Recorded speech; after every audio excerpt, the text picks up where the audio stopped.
ผู้ใดจะพูดว่าสาวเราง่ายสิกินอย่างนี้เลยทุกคนเจียวข้าวจำแจวเป็นข้าวจำแจวฝากติดตามสาวๆสองสาวเด้อทุกคนกับสบายดีทุกคนต้อนรับเข้าสู่ซองมุกดาสาวซึ่งขวางแชนแนลวิดีโอนี้น้องมุกดาอยู่ที่รถไฟซึ่งวันนี้น้องเขาจะเดินทางไปที่อุดมไซนั่นเองเด้อพี่น้องมื้อนี้กะไปงานบุญเนาะทุกคนเนาะเป็นงานบุญชนเผ่าอยู่ที่แขวงอุดมไซซึ่งว่าอุดมไซก็เป็นอยู่ภาคเหนือของเราทุกคนประมาณ2-3 ชั่วโมงเนาะขึ้นอยู่กับเที่ยวแต่ว่ามื้อนี้เขาไปตอนเช้าเนาะประมาณ2 ชั่วโมงครึ่งก็ฮอดแล้วอุดมไซใครที่ว่าเข้ามาเนาะอย่าลืมกดไลค์กดแชร์เป็นกำลังใจให้กับซ่องมุกดาสาวเสียงขวางเด้อนี่มุกดามี2 สาวมาแนะนำให้ทุกคนรู้จักเชื่อว่าทุกคนแบบได้ติดตามเนาะเวทีที่ว่ามุกดาถ่ายลงในตอนนั้นเนาะทุกคนก็จะรู้จัก2 น้องแน่นอนเลยนี่เลยสาวๆเย้อันนี้ไปกัน3 สาวเนาะแล้วก็อีก1 คนอยู่ทางหน้าเนาะก็คือแบบผู้ดูแลพวกเฮานั่นเองมื้อนี้เดินทางไป3 สาวพร้อมกันเดี๋ยวให้สาวๆแนะนำตัวเองกันเลยสบายเลยสบายดีน้องบัวสวรรค์สุขดาจันทร์ห้องนักสาวกระโมเราห้องอันดับ2ให้ฝากติดตามอย่างเด้อยากฝากติดตาม TikTok เดี๋ยวขึ้นให้เด้อโอเคแล้วก็ทางเฟซก็ได้มาแล้วตอนนี้สถานะเฮามีแฟนแล้วเจ็บใจเลยสิ่งที่คาดหวังกับสิ่งคนฮักเห็นบอทุกคนฮักเดียวใจเดียวนี่สาวลาวนะอย่าบอกว่าสาวลาวบ่ฮักเดียวใจเดียวเด้อเบิ่งน้องบัวสวรรค์ไว้เนาะก็คือปิ้งเดี๋ยวจะขึ้นให้มีแฟนแล้วเด้อแต่ว่าแนมน้องได้น้องบ่เป็นหยังต่อมาสบายดีสมัยเลยคำเล่ากวนคำจันหนังสาวกุมลาว2025ฝากช่องทางการติดตามเลยคำลาแม่นจากแขวงจากแขวงลงน้ำทาฝากติดตาม Facebook แล้วก็ TikTok Instagram ในเด้อและตอนนี้ตอบก็ได้เลยโสดเจ้า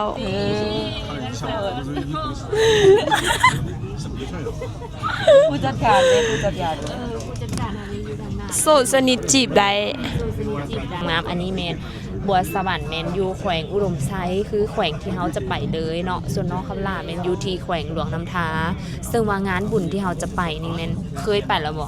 บ่เคยเป็นครั้งแรกยังบ่เคยครั้งแรกอยู่อุดมไซก็บ่เคยฝากติดตามพวกน้องแม่คลิปลงดุแม่นฝากติดตามพวกเฮาได้เนาะแล้วจะอัดคลิปลงดุคือชนเผ่างานบุญชนเผ่านี่แม่นอันชนเผ่ารวมบ่หรือว่าเฉพาะกลุ่มหมู่ชนเผ่าน่าจะเป็นชนเผ่ารวมรวมหมดเลยเนาะรวมหมดเลยทุกชนเผ่าเพิ่นจะจัดอยู่ที่แขวงอุดมไซภาคเหนือของลาวพี่น้องคนใดที่ว่าได้มาเนาะคอมเมนต์บอกมุกดาเด้อหรือว่าคนใดที่ว่าเคยมานะคอมเมนต์บอกพวกเฮาแน่ฝากติดตามสาวๆ2 สาวเด้อทุกคนนี่พี่น้องสาวลาวเป็นจังได๋แน่ทุกคนอันนี้ก็เป็นทีมงานนางสาวกึมมุลาวเนาะที่พวกเฮาจะเดินทางไปที่แขวงอุดมไซแล้วก็มีผู้จัดการอีก1 คนนี่อยู่ทางหลังเฮานี่เองเนาะเดี๋ยวจะให้เพิ่นพักผ่อนบ่รบกวนเพิ่นแล้วเนาะทุกคนเนาะแล้วพอกันที่แขวงอุดมไซซึ่งว่ามื้อเช้ากี้เนาะตอนที่ว่ามุกดามากัน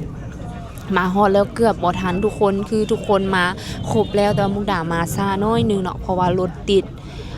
แล้วบัดนี้มาซ่าก็คือตอนจองปีคือกันเนาะยังเหลือ2 ปียังเหลือ4 ปีสุดท้ายพี่น้องแล้วเฮาก็จองมาแล้วสุดท้ายเฮาก็ได้เนาะก็คือเกือบบ่ทันเกือบบ่ได้ไปแต่เฮาก็ได้ขึ้นรถไฟแล้วพี่น้องเดี๋ยวเฮาไปท่าเบิ่งว่าฮอดเมืองไซอุดมไซจะเป็นอะไรเป็นครั้งทำอิฐหรือว่าครั้งแรกของมุกดาเลยที่ว่าไปอุดมไซพี่น้องเอ้ยแต่ว่าตอนนี้ได้ขี่รถไฟกลับหลังพี่น้องมันมาทางด้านหน้าแล้วก็ได้กลับมาทางด้านหลังมาดูมื้อหน้าอีนั่นขี่กลับหลังกะไปย่านเมาเด้ทุกคนฝากเป็นกำลังใจให้กับมุกดาสาวเสียงขวางเด้อพี่น้องเดี๋ยวไปพ่อกันอยู่ที่อุดมไซ น้ำตุกประมาณ 12,000 ทุกคนคันไล่เป็นเงินไทยก็ประมาณ12ประมาณ20บาทประมาณนั้น 12,000 กีบพี่น้องนี่เขาว่าแซ่บว่าซั่น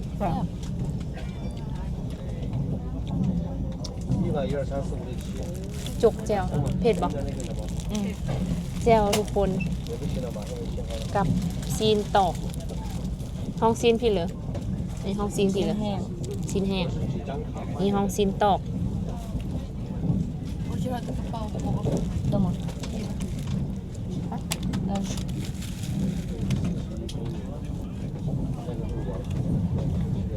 อันนี้กินเลยนะก่อนตอนมากินรส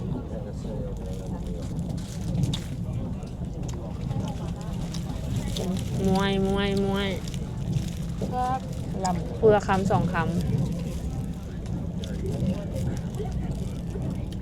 ล้ำ ำผู้สาวงามกินเจียว ผู้สาวเดทุกคนเราแมนถาม ผู้ใดจะพูดว่าสาวเราง่ายสิกินอย่างนี้เลยทุกคน กินเจียว เขาจำแจว เป็นข้าวจำแจวนัวสุด เคยมองแล้วมันกินตำบักหุ่ง มาเด้อ สุดแหละ มาเด้อพี่น้องไปสิเลยก็แม่นกินแต่ตำมะฮุ่งเนาะจนจื้อได้นี่เลยทุกคนส้มตำเมืองลาว ไปแล้วกินข้าวซอยกินข้าว พี่น้องใส่กรอกรถไฟ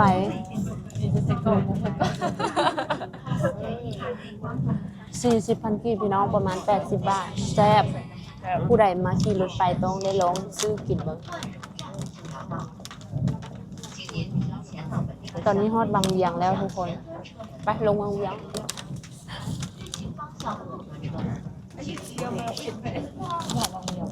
นี่พี่น้องอันนี้ก็คือเมืองงาเด้อพี่น้องเมืองงาเป็นเมืองของนี่เลยเนาะสาวบัวสวรรค์ของเฮานี่เองเนาะพี่น้องเนาะแล้วเฮาก็สิไปกันต่อไปเมืองไซเด้อพี่น้องอุดมไซสวยมากนี่เป็นเมืองที่ว่ามีธรรมชาติหลายแห่งฟิวคิดฮอดบ้านอยากเจอแม่นคิดฮอดบ้านลงไปแว่บ่ลงไปแว่กินต้มไก่เด้ๆอันนี้บ้านน้องพูดแล้วพูดไก่แล้ว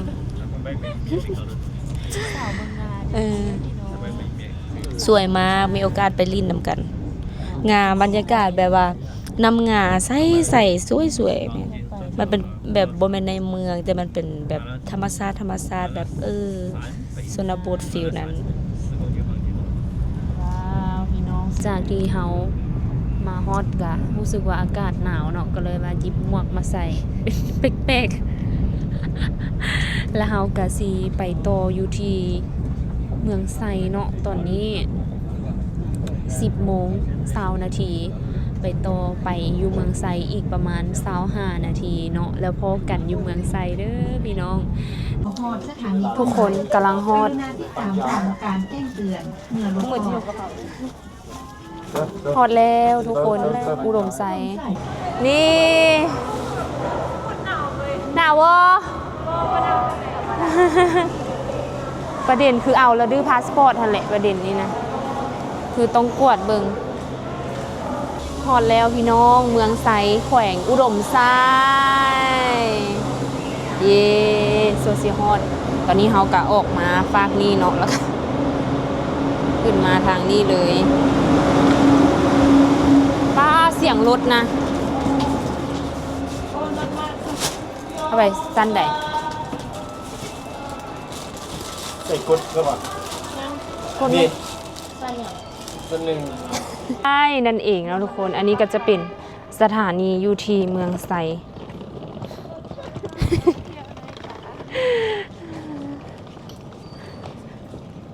หอดแล้วพี่น้องอันนี้ก็จะเป็นเราจะเดินทางออกจากสถานีเมืองไซไปที่โรงแรมนั่นเองเนาะพี่น้อง ทุกคนตอนนี้แม่นฮอดอุดมไซเป็นที่เรียบร้อยแล้วแล้วก็ฮอดเมืองไซแขวงอุดมไซเป็นที่เรียบร้อยแล้วเด้อพี่น้องคนใดที่ว่าเคยมาแน่ตอนนี้แม่นรอท่าห้องพักเนาะจะได้เอาเครื่องเอาของเฮานี่ขึ้นไปไว้อยู่ทางด้านถึงนั่นเองตอนนี้กำลังรอถ่ายเพื่อนเซ็กเบิ่งห้องอหยังให้เนาะพี่น้องอันนี้ก็เป็นสาวๆ2สาวเนาะอยู่ทางด้านหน้าก็คือสาวคำล่าแล้วก็สาวบัวสวรรค์ก็มาฮอดคือกันแล้วเด้อพี่น้องล่ะทางด้านหน้าก็จะเป็นตัวเมืองไซเลยเนาะเดี๋ยวเป็นอะไรเวลาเฮาเอาเครื่องขึ้นห้องแล้วเดี๋ยวจะพาทุกคนไปเลาะเบิงเขตในเทศบาลเมืองไซแขวงอุดมไซเมืองไซนี่จะเป็นอีกเมืองหนึ่งที่อยู่ใกล้กับนาวาอยู่แทบเดียวกันกับพงศลีหลวงพระบางแบบนี้เนาะจะเป็นอยู่ภาคเหนือของสปป.ลาวนั่นเองพี่น้อง อันนี้เป็นหอไอเฟลอุดมไซพี่น้อง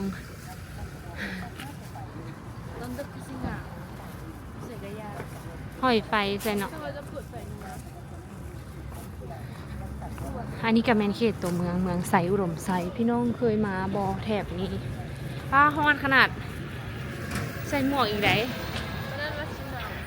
คิดว่าสิหนาวหลายแต่บนหนาวซ้ำพี่น้องฮอน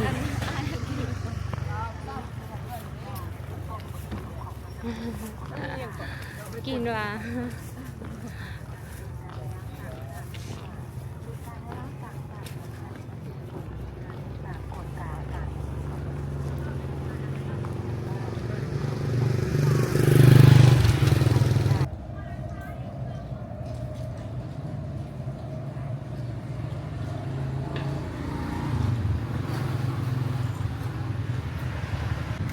มาเด้อพี่น้องมากินข้าว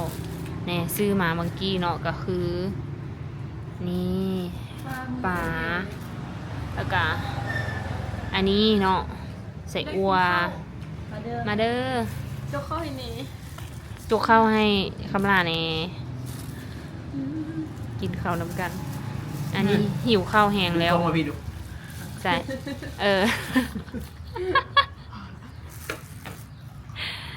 ต้องกินนอขมเด้ออันนี้พี่น้องแต่ว่าบ่ขมมันเป็นหวานๆพี่น้องกินข้าวเรียบร้อยแล้วพี่น้องแซ่บอยู่เนาะอาหารแต่ว่าบ่ค่อยได้ออกยังบ่ทันได้ออกไปว่ามีห้านใดๆอยู่แถบนี้นะพี่น้องอันนี้มันไปซื้ออยู่ริมทางแล้วก็พากันมานั่งกินเนาะนี่สาวๆกินอิ่มแล้วพี่น้อง